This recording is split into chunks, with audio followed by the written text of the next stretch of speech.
Family and fellow soldiers, I'm the Professor, and this is the Moment of Truth. His name is Sebastian Zapeta. This guy is from Guatemala, and he's not a U.S. citizen, he's an illegal alien. He snuck into the U.S. 6 years ago. U.S. Border Patrol captured him in Sonoita, Arizona on June 1st, 2018, and issued him an expedited removal order, a rare thing. He was sent back to Guatemala 6 days later, but he later re-entered the country illegally again. Authorities don't know where or when. So what this means is this guy was part of one of those little caravans, that whole everyone claiming, oh, I'm coming here to seek asylum. Yeah, that's probably how this guy got in. It's the whole asylum thing. That's why it needs to be stopped. Now, for the geographically impaired, Guatemala is part of Central America. For many years now, there have been these so-called migrant caravans. We're talking about millions of people who march from Central America to the U.S. to take advantage of the fact that there's no meaningful border restrictions or enforcement when it comes to the United States. The vast majority of these caravans and the people who have been entering the U.S. in recent years have been from Central America, places like Guatemala, Costa Rica, El Salvador, Honduras, and other failed states. Venezuela is not part of Central America, though it's had a huge surge of its citizens who have also come to the U.S., and these gangs from Latin America are particularly fond of joining in with these caravans and then coming to the U.S. and saying, oh, we're just here to seek asylum. And they claim that the government is persecuting us. No, what they mean is they're a bunch of criminals. The government's trying to put them in prison but hadn't built the prisons yet or hadn't been able to capture them. So as far as they're concerned, they're going to run north to a place where they know that their criminal record isn't on file. And they're going to claim, oh, the government's persecuting us. No, the government's trying to enforce the laws down there. And that's the reason why the U.S. has had all of this violence being perpetrated by certain asylum seekers, such as the peace-loving MS-13 from El Salvador, and that new philanthropic organization from Venezuela called Trinaragua. These guys, they show up here and they don't cause any problems. They just make baskets and arts and crafts and such, and they talk about the good old days and how do you make a tortilla, that kind of thing. At least that's what you would think if you listen to what the U.S. government, both Democrat and Republican, have been saying. Not to mention particularly the left corner of the white media. Now, this putrid crime that was committed by this Zapeta individual is basically a gift to the anti-immigration crowd. Whether they're going to try to capitalize on it fully has yet to be seen, but this is one of those too disgusting to be ignored examples that they can point to as a single crime that encompasses all of their talking points, and in the heart of New York City, no less. Now, Zapeta has been charged with 2 counts of murder, accusing him of intentionally killing the woman and killing her while committing arson. He's also been charged with 1 count of arson. The top charge carries a maximum sentence of life in prison without parole. And that brings us to the reason for this morning's briefing. A few days ago, we talked about Luigi Mangione, and I asked you the question of what if the alleged perpetrator of that crime had been black? Well, in this case, we're going to go ahead and look at the flip side of this coin. What if the victim in this case is black? Now, nobody knows what her identity is. She hasn't been identified, and they're giving no information about her. Her identity has not yet been uncovered.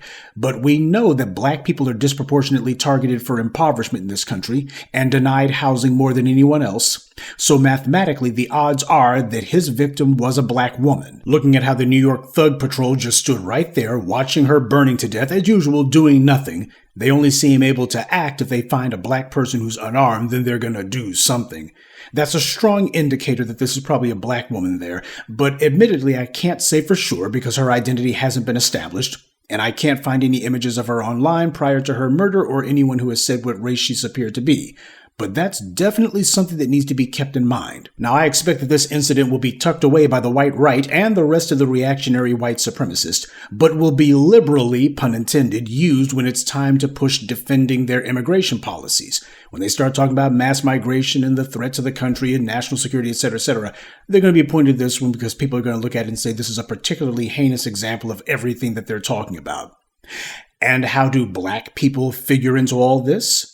We don't get involved in third-party disputes, though that's not to say that we should stand in the way of any beneficial policy changes that might come about. Obviously, I'm not saying that we should be openly supporting the Orange Man at all or anyone in his administration, because that would mean supporting full-on mouth-frothing, knuckle-dragging anti-black racists like Stephen Miller, and I'm not about to do that.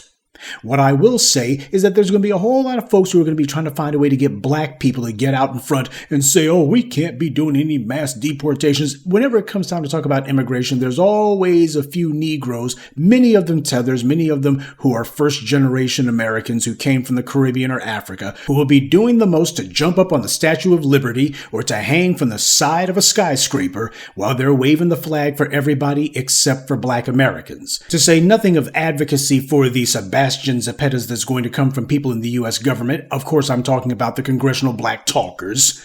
You can bet that they'll be staging some sort of asinine agitprop, like doing another sit-in on the floor of the House of Representatives. Or perhaps they'll go ahead and do a sit-in during a State of the Union address. There's no telling with those clowns.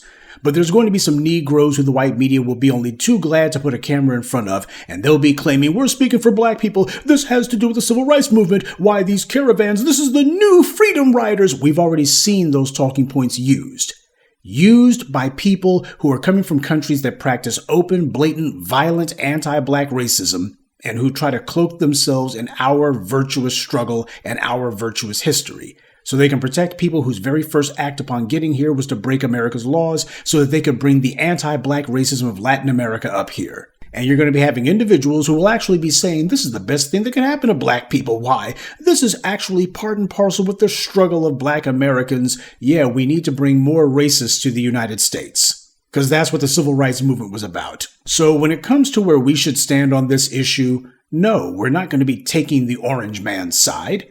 What black America should do is to support the illegal aliens the exact same way that they've always supported us. That's what we should do. Support the illegal aliens the same way they've always supported us.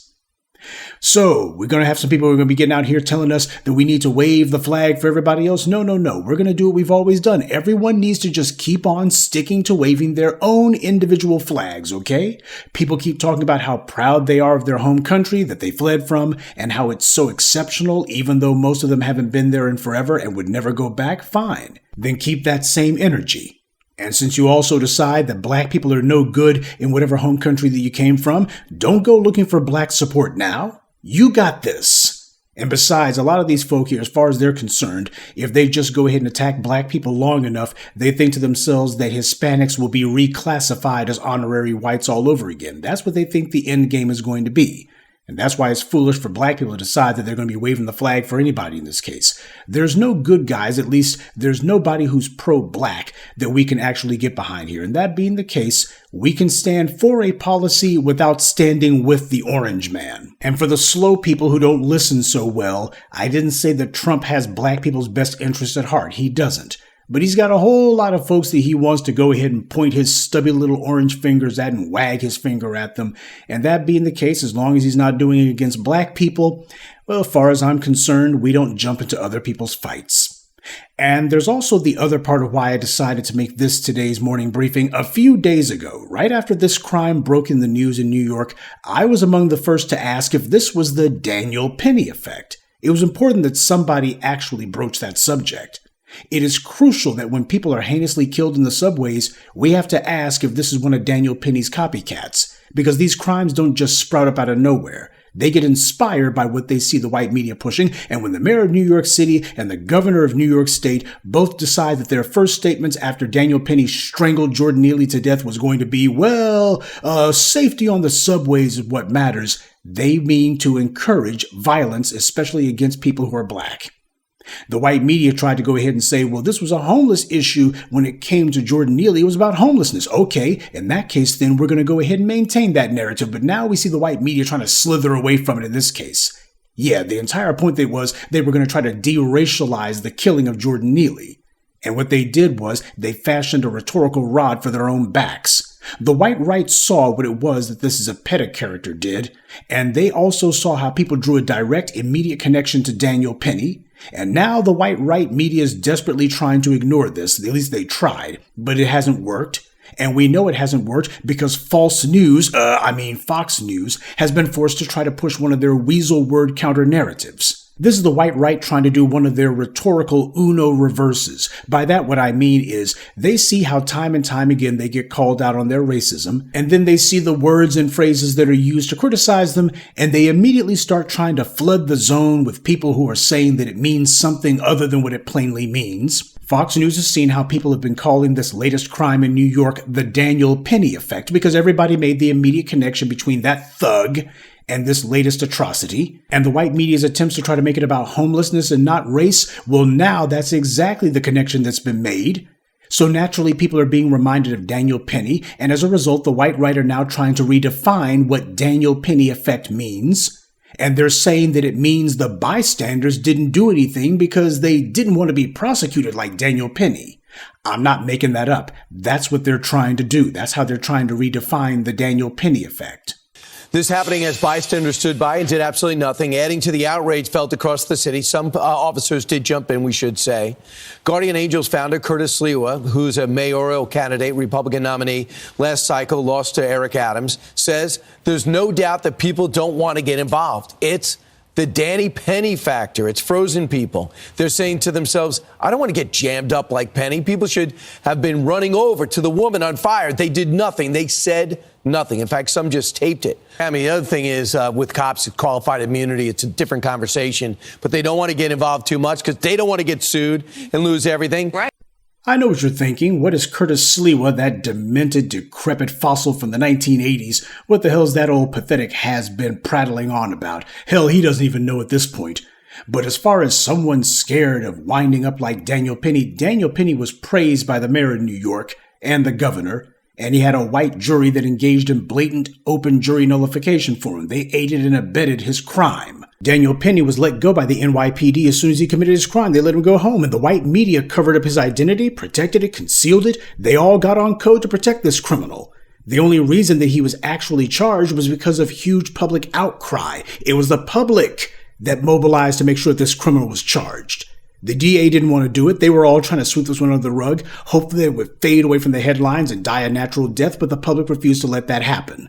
So it's not the prosecutors who the next Daniel Penny criminal thug should be concerned about. It's conscientious citizens. But then again, that's what Fox News is concerned about too. People of conscience. So that being the case, why would anybody be scared? Instead, people are talking about Daniel Penny was a hero. Daniel Penny was a hero. In that case, then it seems to me that people would want to be the next Daniel Penny. Now keep in mind that as usual, the liars over at Fox News are so busy trying to push their lying talking points that they contradict themselves. In one breath, he tries to lie and say that the police did jump in. They did intervene. No, they didn't. They didn't do a doggone thing. Some officers did jump in, we should say. 12 seconds later. I mean, the other thing is with cops, qualified immunity, it's a different conversation. But they don't want to get involved too much because they don't want to get sued and lose everything. Right. It's because of the end of qualified immunity. They're scared that they're going to get sued, even though qualified immunity is still alive and well, especially in New York. But this is what happens when you're part of the incompetent operative class of the white right. You sit here and you have to pretzel these little talking points that you know are a bunch of lies, so you wind up contradicting yourself as you trip over your own forked tongue. You see what happens when you lie?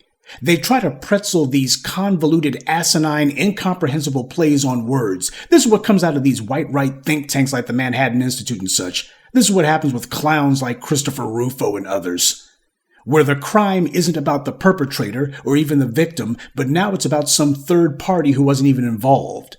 This is the white right's desperate, pathetic attempts to convince the few rubes who watch them that they're not as evil and racist and sick as everybody sees them to be.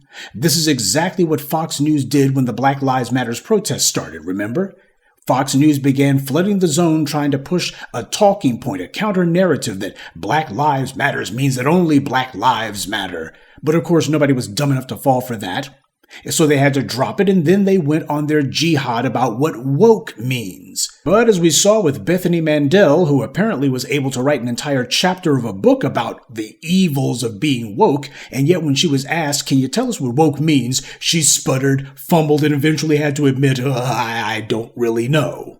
See, they can't even give a definition, at least not one that fits their narrative. So we see them trying the same mess over and over again because that's what they do, the same thing, only more of it.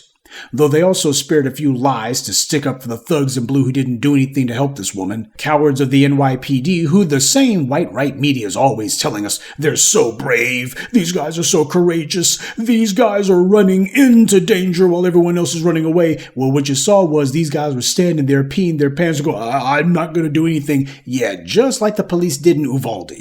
Every time we look at the police, all we see is nothing but a nonstop litany of cowardice and lies. So the NYPD, they're very brave when it comes time to gun down an unarmed black person. They can do that one immediately. They're not scared at all. They're very brave under those circumstances. They don't fear being prosecuted when they see a chance to kill a black person. They're not scared of that at all. All of a sudden, they ain't scared of the DA. But when they see a person literally burning to death right in front of them, suddenly they're terrified of what? These are the lies of the white rights telling the main reason why is they understand that their viewers are looking and going, man, this looks just like what Daniel Penny did, burning that homeless woman to death. You know, man, reminds us of Daniel Penny. Well, the Daniel Penny effect means the bystanders. They didn't do anything because, everybody knows that Daniel Penny was a hero and they didn't want to be persecuted like their pure white hero was. Well, what about the police? They look like a bunch of cowards. Well, no. See, the cops, they're scared with no qualified immunity. How do they save this woman from burning to death when there's no qualified immunity? Anything to maintain their lies. And the people who listen to them, they know that what's being said are a bunch of lies. It's comfort food for racists. But what they also know is they need to have these lies refortified every single day. This is what the morons at Fox News are putting on the air. Fox News is a bubble, and the bigots who watch Fox News, they know that what they're seeing is nothing but lies, and they know that half of these lies don't even make any sense, but what they tune in for is to get a steady diet of blame everybody except for themselves, even though they're the ones in charge. Fox News is nothing more than comfort food for racists. Their propaganda doesn't have a slant. At this point, it ought to be called a curve. The police didn't just stand back and watch this woman burn to death because they were scared of prosecutors. They stood back and didn't do anything because they never do anything in any sort of circumstance unless it's someone that they can gun down. If they have their guns drawn on an unarmed person, then they're brave. Any other circumstance, they're hiding behind their cars, they're running for cover. We see it over and over and over again. The police are cowards, full stop. They make the best argument possible for defunding them, because if they're not going to do their jobs, why the hell should the public be forced to have to pay these clowns anything? Why should the public be forced to have to make sure to pay these guys bills and pay their pension? Both should be eliminated. The white right has no problem saying that underperforming schools should be defunded. We should be able to take over entire cities if they're black, if they're majority black cities, if we feel that these towns are too much in debt. Okay, the NYPD is not doing their job. Police departments in America never do their jobs. There's not a single one of them that could survive a cursory, much less comprehensive examination if you decide to bring in the DOJ to look at these guys' standards and practices and ask whether or not these guys need to be taken over. There's no police department, sheriff's department, or state troopers barracks anywhere in America that could survive any sort of examination. That's the reason why the police didn't do anything, just like in Uvalde.